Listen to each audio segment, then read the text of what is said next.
말씀을 통해서 함께 은혜 받고 함께 뜨겁게 기도하는 밤이 되시기 바랍니다.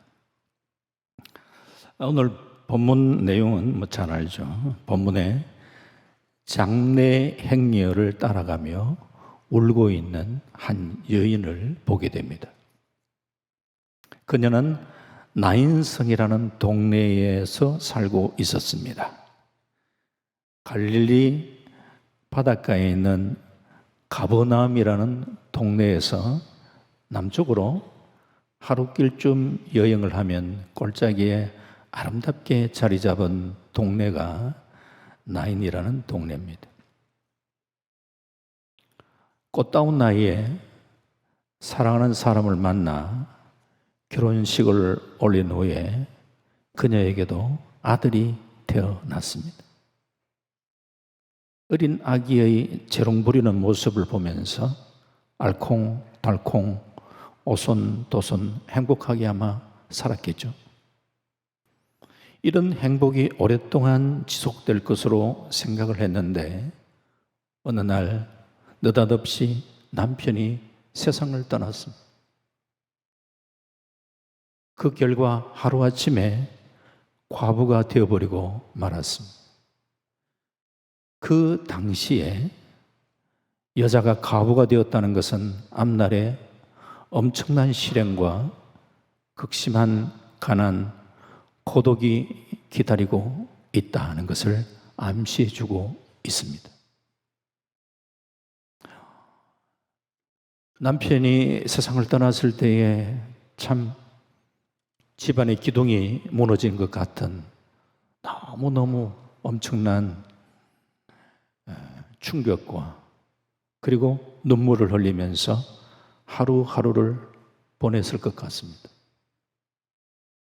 그래도 슬픔을 달랠 수 있었던 것은 아마도 어린 아들이 자라나고 있는 모습을 보고 있었기 때문이죠. 비록 고생은 되었지만 그래도 아들은 유일한 희망이었습니다. 예수님이 그 장례 행렬에서 청년아라고 부른 것을 보면은 이제 성인으로 불릴 만한 그런 나이에 도달했겠다 충분하게 짐작할 수 있죠. 어머니로서 아들을 바라보며 얼마나 마음이 뿌듯했겠습니까? 그러면서 이제 우리 집도 가정에 기둥이 생겼구나. 저 녀석이 저 정도 이제는 커졌으니까 이제 고생도 다 끝나겠구나. 이런 생각을 하면서 그 아들이 크는 걸 보면서 어머니는 위로를 많이 받았을 것 같습니다. 그런데 설상가상으로 이 아들마저 무슨 이유인지 모르지만 세상을 떠났습니다. 사고로 인한 건지 질병으로 인한 건지 그것은 몰라요. 이 여인에게는 또 다른 충격, 이거는 말할 수 없는 충격이죠. 남편을 잃었을 때도 많은 눈물을 흘렸을 텐데 이제 또 세월이 흘러 그래도 기대를 가지고 있었던 그 아들의 죽음 앞에서 이 여인은 모든 것이 무너지는 것 같았어요.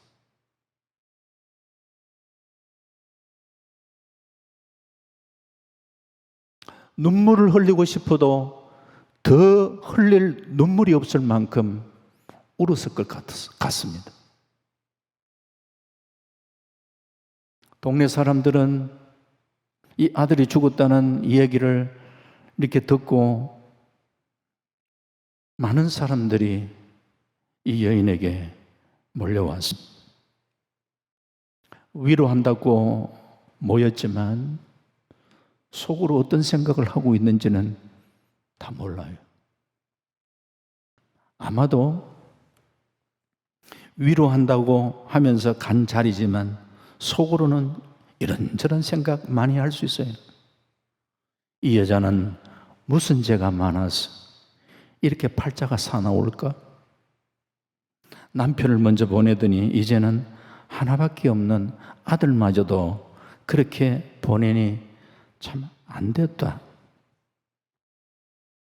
이런저런 생각을 하면서 장례 준비하는 거 이리저리 좀 거들어주는 일도 했겠습니다.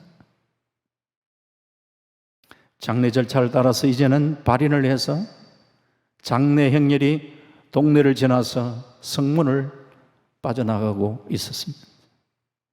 바로 이때 예수님께서는 많은 무리를 이끄시고 나인성을 향해서 걸어가고 계셨습니다.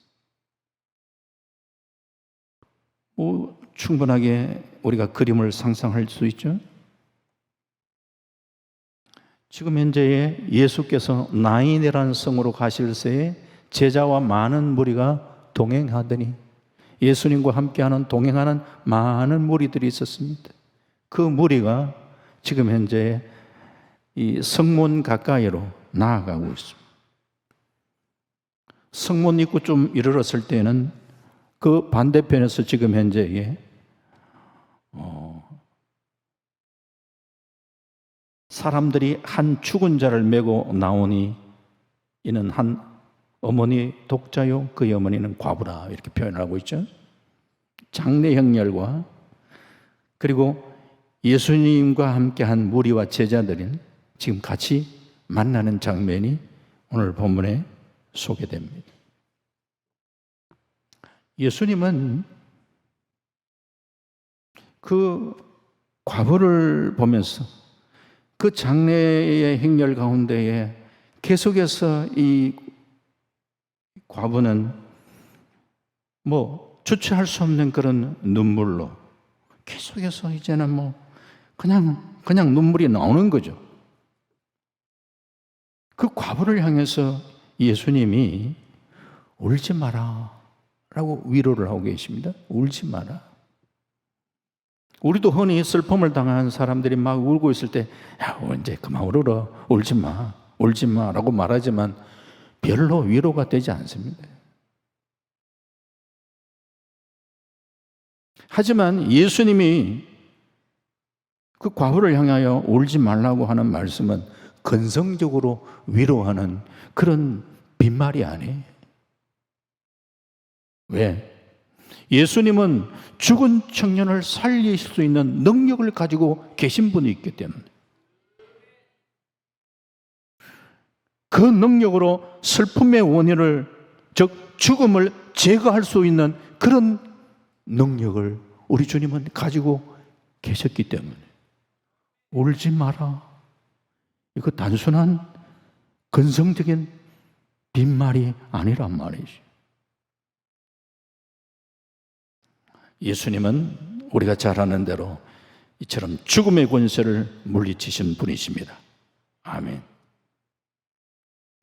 오늘 이 본문의 짧은 말씀 속에 예수님은 어떻게 이 청년을 살리게 하셨는가?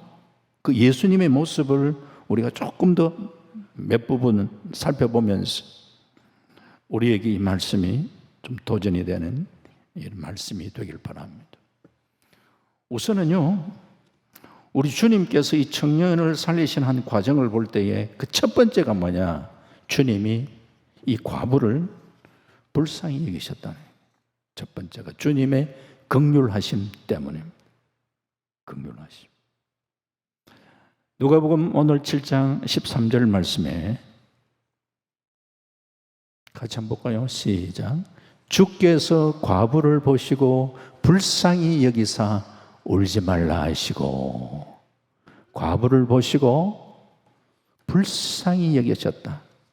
그 불쌍히 여기셨다는 그 말씀 속에는 그 과부를 향한 사랑의 마음으로, 긍휼의 마음으로 그 여인을 바라보고 계셨던 것이죠.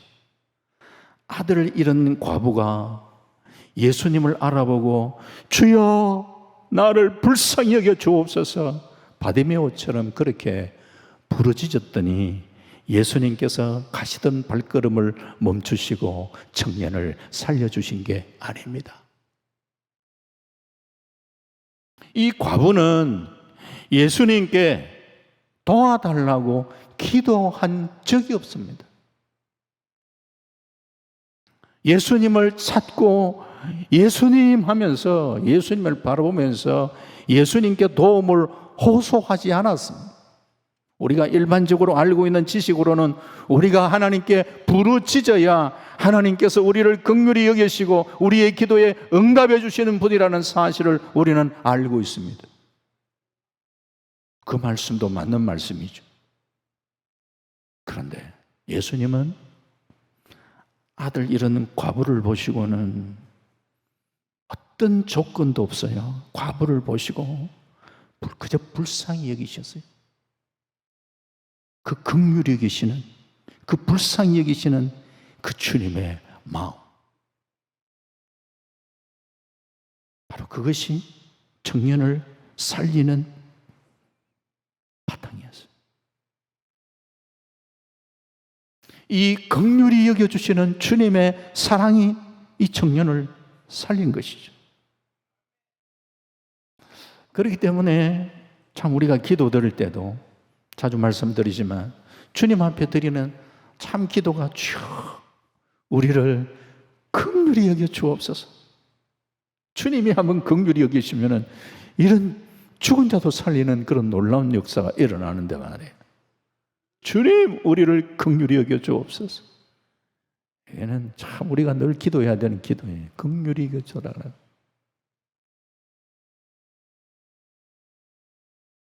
주님의 그 긍휼하심, 주님의 그 사랑,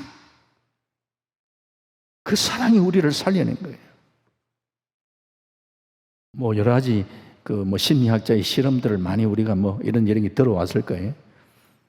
가령 2개의 화분에 같은 종류의 화초를 놓아두고 같은 조건에서 한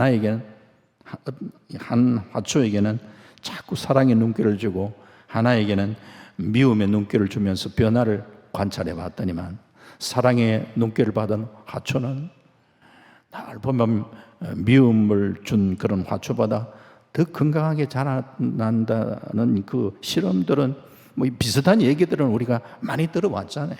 그 실제적인 거예요. 식물에도 그렇게 사랑을 쏟아부을 때에 그런 놀라운 변화들이 나타나는데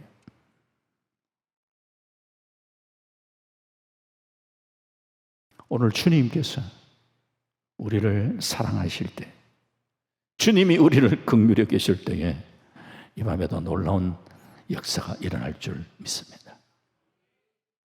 나인성 과부는 주님을 찾지도 않고 그저 독자를 잃은 슬픔 때문에 그저 울고만 있었는데 주님은 그의 눈물을 닦아주시는 거죠.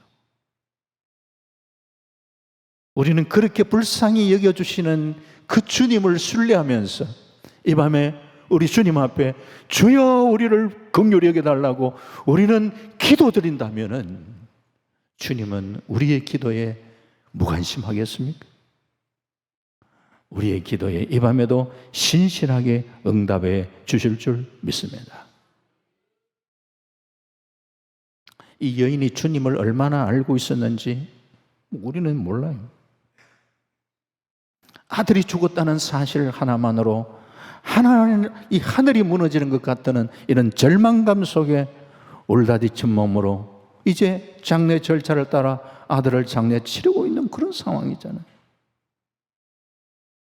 이런 과부를 불쌍히 여겨주시는 주님의 마음을 오늘 우리가 바로 알고 그렇구나.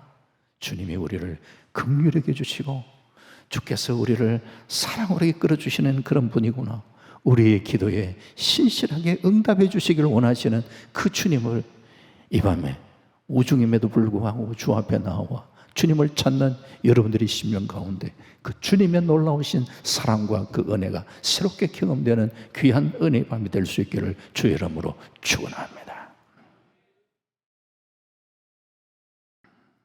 이 땅에 우리가 살아가면서 여러 많은 문제들이 일어날 수 있죠. 가정에도 때로는 자녀 문제도 일어날 수 있고 우리 민족적으로도 안고 있는 여러 문제를 해결할 수 있는 그런 길은 주께서 참 우리의 기도를 들으시고 긍휼히 여겨주시는 것밖에 없어요.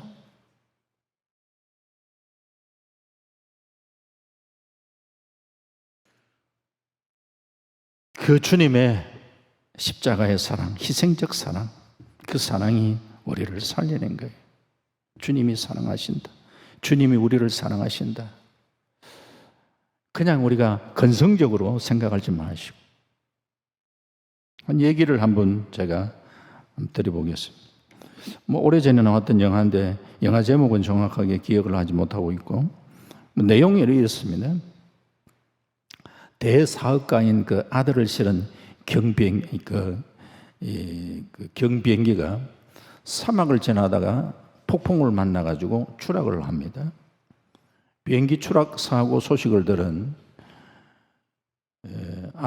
아버지는 수색대를 조직해서 며칠 동안 사막을 샅샅이 찾아보았어요. 그러나 불행히도 어디가 추락 지점인지 또 아들이 생존해 있는지도 알 길이 없었어요. 오랜 후에 사고 지점을 찾았지만 거기에는 비행기 잔해와 비행사의 시체만 있고 아이의 시체는 없었습니다. 일단은 이 아들이 살아있다고 가정을 하고 이제는 이 아이를 구출할 작전을 생각하게 되었습니다. 어디에 있는지도 모르는 그런 아들을 어떻게 구출할 것인가 하고 이 아들을 구할 수 있는 길을 여러 가지로 연구하다가 수백만 장의 전단을 사막에 뿌리죠. 그런데 문제는 그 전단에 무엇을 쓸 것인가 하는 거예요. 어떤 내용을 쓸 것인가. 사막에서 생존하는 방법들을 쓸 것인가.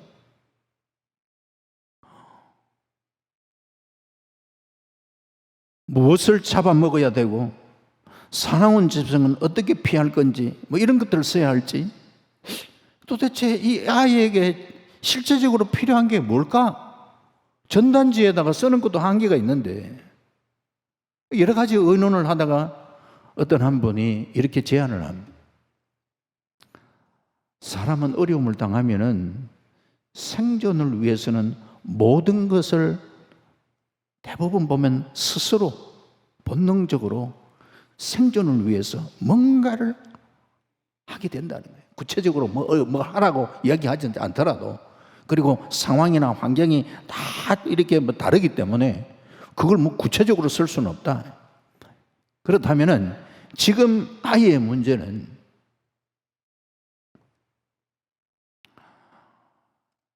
모든 것이 지금 현재 고립되어 있잖아요. 가정과 부모와 완전히 격리가 되어 있는 상황이니까, 떨어져 있는 상황이니까 그에게 느끼는 것은 이루 말할 수 없는 고독감일 것이다.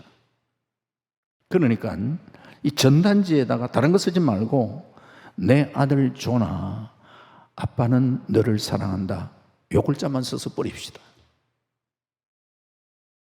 그래서 아버지가 My son John, I love you 라고 써서 전단지를 엄청나게 그냥 살포를 하죠. 전단지를 뿌려 사막에다가. 사막에서 굶주리고 목마름에 기진맥진하고 좌절감으로 이제 완전히 그냥 죽어가던 그 아이가 실제적으로 그 전단을 받게 되었어요. 아빠가 나를 사랑한다고? 사랑하더라. 준아, 내가 너 사랑한다. 아빠가 나를 사랑한다. 다른 거 없어요. 아빠가 나를 사랑한다. 그러면 아빠는 반드시 나를 찾아올 것이야. 이 생각을 하는 거죠. 아빠가 나를 사랑하는데. 이 생각 하나가 아이에게 희망을 주었어요. 그래서 일단 아빠가 찾아올 때까지, 찾아오는 것은 확실하니까 어떻게 하든지 내가 한번 버텨보겠다 이렇게 다짐을 하는 거예요. 그래서 그 아빠가 나를 사랑한다는 그 말 한마디에 희망을 가지면서 끝까지 버티면서 마침내 수색대에 의해서 이 아들이 구출되고 생명을 건지게 된다는 거예요. I love you. 내가 널 사랑한다는 거예요. 사막에서 길을 잃은 아이에게만 희망을 주는 말씀이 아니라 오늘 우리 모두에게도 필요한 것이 우리 주님이 나를 사랑하신다. 오늘 이 시대를 살아가는 우리들에게 이게 그냥 주님 사랑하신다는 게 저 그냥 삼위일체의 하나님으로 그렇게 맴도는 게 아니라 정말 주님이 나를 사랑하셔. 주님이 정말 나를 사랑하셔. 그 주님이 나를 사랑하신다는 그 말씀이 정말 내게 아멘으로 믿어지고 그것이 힘이 될 수 있기를 주 이름으로 축원합니다. 그 주님의 사랑을 우리가 받을 때에, 주의 긍휼의 사랑을 우리가 입을 때에 그 주의 긍휼의 사랑이 우리를 통해서 다른 사람에게 흘러가게 되어 있습니다. 우리는 그 삶을 살아야 되네. 내가 누구를 긍휼히 여긴다? 천만에요. 주님이 우리를 사랑하시는 사랑으로, 주님이 우리를 긍휼히 여기시는 그 긍휼로 우리가 긍휼의 마음을 가지게 되는 거예요. 긍휼의 마음을. 그래서 우리가 이 땅을 사랑하면서도 이웃을 향한 이 긍휼의 마음을 가지고 살아가기를 주님 원하고 계시는 거예요. 그 긍휼을 베풀며 살아간다는 것은 이미도 내가 긍휼을 받고 살아가는 그런 자이라는 것을 보여주고 있는 것이죠. 저는 사랑하는 성도님들이 정말 주의 그 크신 사랑, 그 긍휼의 은혜를 덧입고 여러분들이 한 분 한 분들이 그 주님의 사랑을 흘러보내는 사랑의 통로, 그렇게 쓰여질 수 있기를 사랑의 통로가 되게 하옵소서. 남을 긍휼히 여길 수 있는 그런 풍성한 마음, 그런 마음을 가지고 살아갈 수 있기를 주 이름으로 축원합니다.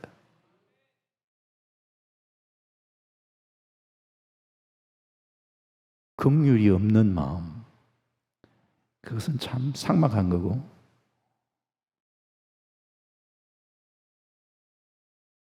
심각하게 생각해야 될 그런 마음이에요.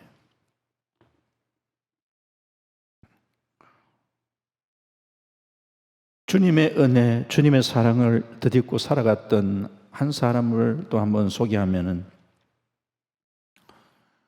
지금도 그 원장님 살아 계신다는 걸로 제가 알고 있는데, 오래전에 서울 관악구 봉천동 봉천의원에서 실제 있었더니 어느 날 오후에 원장님이 윤주홍 장모님이시, 피곤한 몸을 소파에 먹고 잠시 휴식을 취하고 있었어요. 이때 갑자기 간호사가 다급한 목소리로 응급환자가 들어왔어요. 응급환자라고 막 장로님이 황급하게 응급실로 달려가 보니까 온몸이 피투성이가 된 한 소녀가 누워 있었어요. 그 아이의 머리맡에는 그냥 막 사색이 된 한 남자가 서 있었는데, 그 남자가 그 소녀를 그러니까 사고를 낸 택시 기사였어요. 택시 기사가 그런 사고를 내고 막 그냥 그 소녀를 안고는 막 헐레벌떡 그 병원을 찾아온 거죠. 가깝다 보니까. 옛날 이야기니까. 그 기사가 장로님의 손을 뻗들고 제발 이 아이 좀 살려주세요. 목숨만 좀 살려주세요. 막 애우를 하는 거예요. 아이의 맥을 의사가 또 짚어보니까 맥이 이미 멎어 있는 거예요. 청진기를 가슴에 대보니까 심장도 멎어 있는 거예요.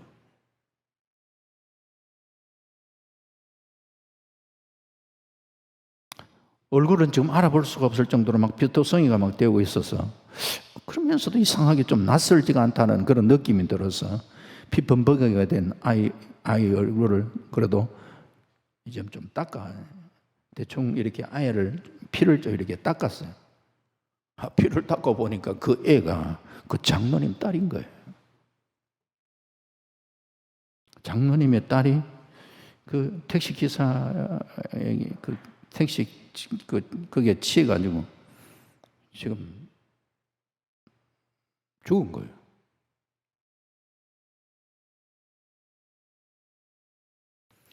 택시 기사는 이 아이를 진찰하고 있는 의사가 그분이 딸인 줄도 모르고 애를 막 살려달라고 애움을 하고,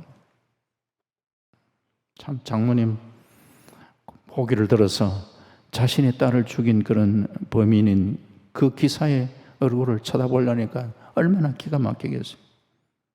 당연히 이제 택시 기사는 과실치사 혐의로 수감되고, 근데 이제 그 장로님이 이 택시 기사를 용서해주고 그를 석방을 위해서 뭐 탄원서를 여러 번 제출하고 그 후에 그 기사는 석방되어서 가족의 품으로 돌아갔던 그런 얘기인데, 그 장로님이 참 딸아이를 이런 극한 슬픔을 가슴에 묻고도 그 가난한 사람이 많이 사는 그 봉천동 빈민들을 위해서 막 무료 진료도 많이 해주고 하면서 많은 사랑을 베풀었어. 이 모습을 보면서 동네 사람들이 그 장로님을 아버지라고 많이 불렀다고 하고, 장로님은 한 명의 딸을 잃었지만서도 그리스도 안에서 많은 사람, 수백 명의 자녀를 오히려 얻게 된 그런 결과를 낳았다는 거죠. 그래서 사람들은 그를 봉천동의 수바이자라고 그렇게 부르고 있다고 하죠. 참 이렇게 참 우리가 알지 못하는 가운데서도 아름다운 주의 사랑을 실천하는 이런 사람들이 있음을 우리는 바라보는 거예요. 그래서 우리도 주님, 우리를 긍휼히 여기소서 기도하고 주의 긍휼의 사랑을 받은 우리들이 긍휼을 베풀며 살아가는 거예요. 두 번째가 뭐냐? 이제 두 번째가 가는 그런 느낌이 들죠. 그래도 시간은 제가 지키니까 걱정하지 마세요. 두 번째가 사랑의 접촉 때문에, 사랑의 접촉 때문에. 누가복음 7장 14절 앞부분에 보면 이렇습니다. 다시 한번 봅시다. 시작. 가까이 가서 그 관에 손을 대시니 맨 자들이 서는지라. 그 관에 손을 대셨어요. 예수님이. 그랬더니만 그 관을 맨 자들이 섰다라는 표시를 하고 있습니다. 당시 유대인이라면 두 가지 절대 만지지 말아야 할 것. 하나는 문둥병자, 또 하나는 시체. 유대인 지도자인 랍비의 책임 가운데 하나는 이 두 가지를 사람이 이런 걸 만지지 못하도록, 그래서 이런 사람들과 격리시키는 일들을 이 사람들이, 랍비나 또 지도자들이 이런 역할들을 많이 하는 거죠. 네. 그런데 예수님은 이 두 가지 금한 이 규칙을 다 깨뜨렸어요. 문둥병자를 만지시고 깨끗게 하셨던 분이 예수님이시고, 지금은 죽은 자의 시체를 안치한 관을 예수님이 터치하셨어요. 이것이 주님의 사랑의 접촉이고 사랑의 터치라고도 말할 수가 있을 겁니다. 물론 세우는 의미도 있겠지만 여기는 굳이 세우려면 그렇게 안 해도 되는데 주님은 이렇게 터치하신 경우가 많아요. 꼭 이 부분만은 아니지만 예수님께서 많은 병자들을 고치시는 때에 굳이 사람에게 터치를 안 해도 터치를 하실 때가 있잖아요. 특히 이 문둥병, 나병 환자들은 굳이 터치할 이유가 없잖아요. 그런데 나병 환자를 주님은 만져주십니다. 손을 만져줍니다. 특별히 그런 사람들에게는 주의 위로가 필요한 사람들. 그렇지 않아도 되는데도 불구하고 그렇게 하는 이유는 그런 경우가 많아요. 인간은 세상에 태어나 첫 울음을 터뜨리는 순간부터 엄마와의 그 접촉을 통해 사랑을 경험합니다. 이 접촉이 결핍되면 인간의 정서적인 성장은 지극히 불안정하게 됩니다. 자녀들에게는 부모와의 사랑의 접촉이 절대 필요합니다. 우리들에게는 예수님의 만져주심이 필요합니다. 우리 자녀들도 예수님의 만져주심이 필요합니다. 이것을 알았던 사람들이 마가복음 10장 13절 말씀에 이렇게 나옵니다. 사람들이 예수께서 만져주심을 바라고 어린 아이들을 데리고 오매 제자들이 꾸짖었다 그랬죠. 예수님의 만져주시길 바라고 아이를 데려왔어요. 근데 예수님 제자들이 꾸짖었는데 예수님은 오히려 제자들을 만류하시면서 이 어린아이를 내게 들어오는 거 용납하고 금하지 말라 하시고, 그러면서 그 어린 아이들을 안고, 그 뒤에 보면 안고 그 위에서 안수하고 축복하시니라 이렇게 표현을 하고 있습니다. 안고 안수하고 축복하셨다. 예수님에게 안겨 안수를 받고 축복받은 이 어린애는 얼마나 복된 어린아이일까. 부모들이 이 자녀가 성장하는 과정 속에 이 아이에게 너는 예수님이 직접 너를 안아주셨어. 너를 축복해 주셨어. 얼마나 아이를 크면서 많이 아이에게 자랑을 하겠고, 아이는 그것이 얼마나 큰 자긍심이 되고 얼마나 그게 큰 힘이 되었고, 실제적으로 그 안수를 받고 축복을 받는 아이가 얼마나 아름답게 자랐겠는가, 우리는 충분하게 상상할 수 있잖아요. 그래서 우리 자녀들이 어릴 때부터 그 예수님의 사랑의 터치를 경험할 수 있도록 주님, 이 아이를 좀 안아주십시오. 만져주십시오. 이 아이를 터치해 주십시오. 우리가 기도하면서 우리 스스로가 때로는 기도할 때에 주님이 나를 포근하게 안아주시는 그런 느낌을 경험할 때도 있잖아요. 말할 수 없는 주의 평안을 우리가 누릴 때도 있잖아요. 그 주님으로 인한 기쁨, 즐거움, 이것을 우리가 기도하다가 맛보는, 주님이 나를 사랑하시는구나, 그 사랑의 모습이 그렇게 나를 터치하는 그런 모습으로, 그게 우리가 참 경험할 수 있다는, 그게 우리에게 놀라운 힘이 되는 것이죠. 날마다 주님이 사랑으로 우리를 만져주실 그 은혜가 우리 안에도 느껴질 수 있기를 주의 이름으로 축원합니다. 그 사랑으로 우리가 회복되고, 그 사랑으로 우리가 치유되고, 이 밤에 그 주님의 만져주시고 치유해 주시고 회복시켜 주시는 그런 은혜가 경험될 수 있는 귀한 은혜 밤이 되시기를 주의 이름으로 축원합니다. 마지막 세 번째, 빨리 가잖아요. 세 번째, 중요한 것은 말씀이 우리를 살리게 하는 거예요. 이 말씀이, 이게 중요한 거예요.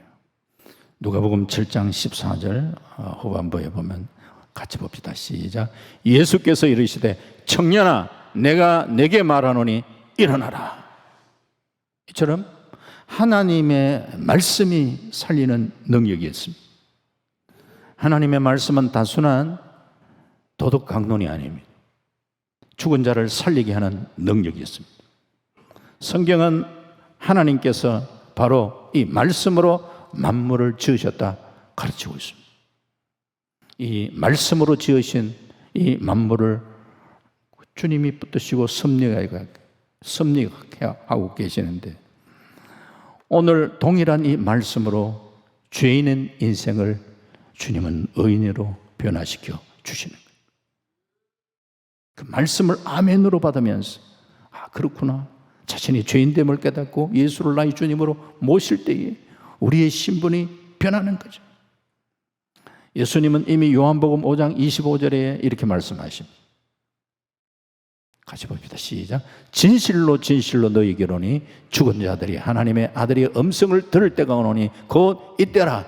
듣는 자는 살아나리라. 듣는 자는 살아나리라.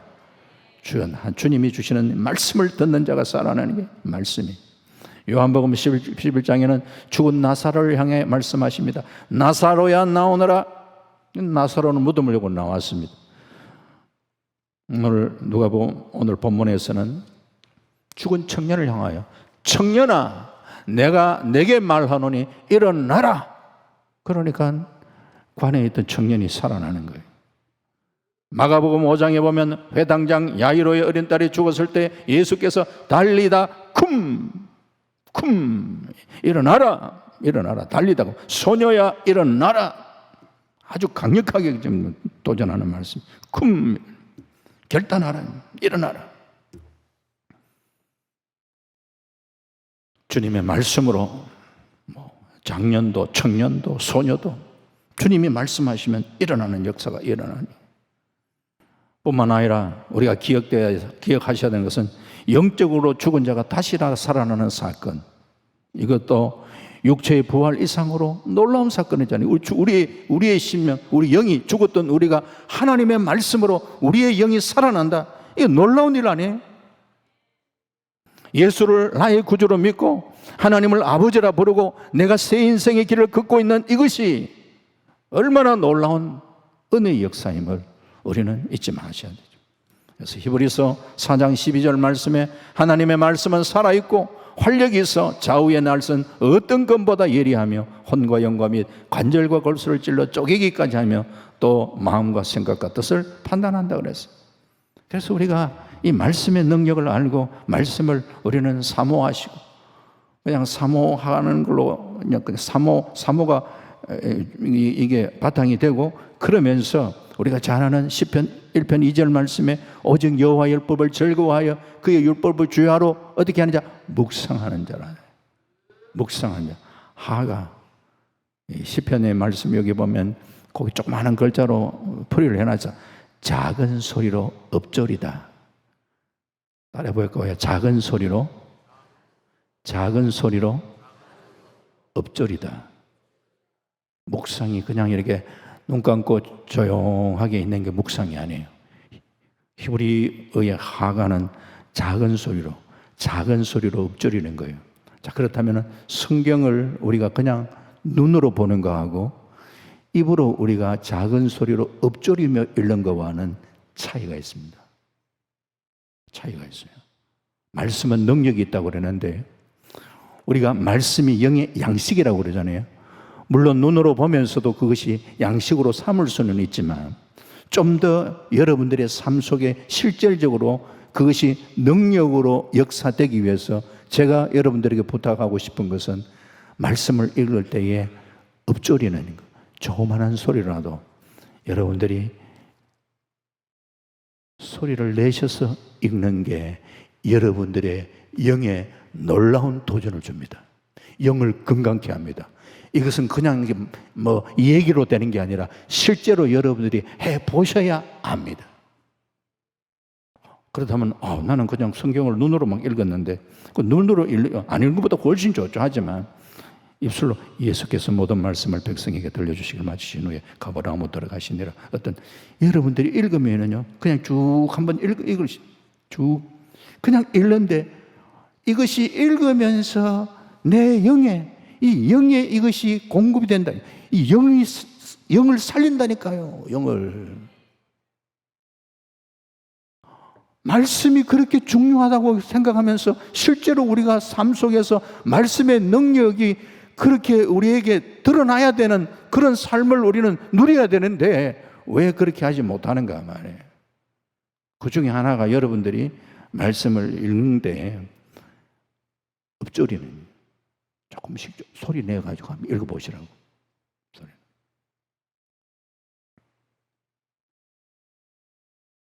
내일부터 그렇게 한번 여러분의 삶에 성경을 읽는데 이건 아주 중요한 거예요, 사실은. 아주 별것 아닌 것 같지만서도 이게